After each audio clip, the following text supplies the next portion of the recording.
Today, the headlines of the Wall Street Journal shook America, saying, Ukraine braces for war.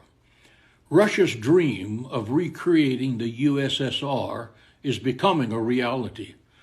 This may well be the day that historians look back declaring that this was indeed the birth of World War III. History is repeating itself.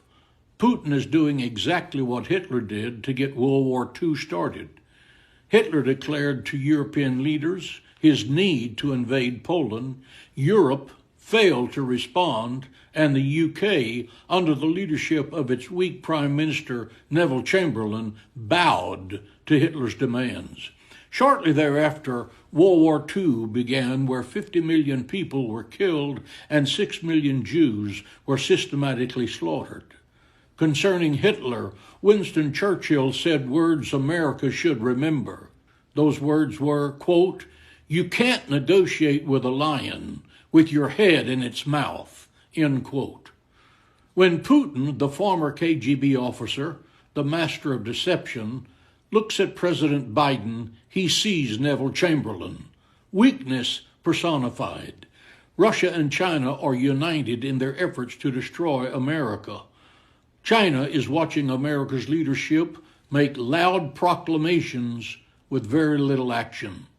While China is watching this parade of weakness, today they once again sent their fighter planes into Taiwan's airspace.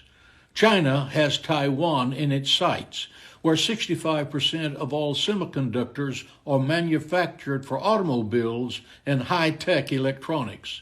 Should China overtake Taiwan, they will then control automobile production in America and around the world.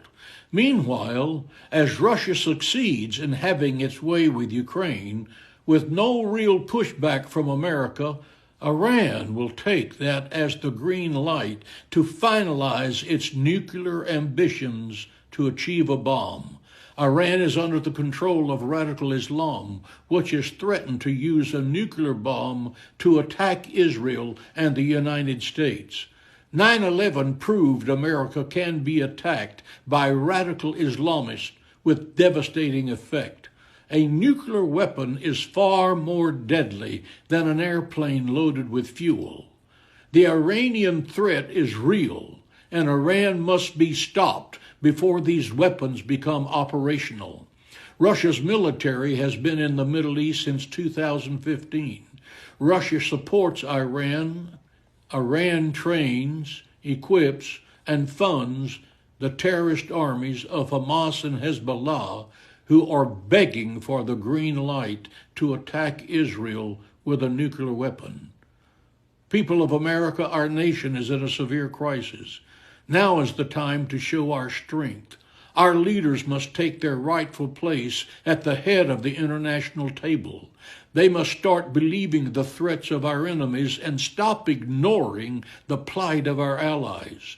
There is a great responsibility with being a great nation. At this moment, we are shirking that responsibility and abandoning our greatness. If we do not use our freedom to defend our freedom, we will lose our freedom.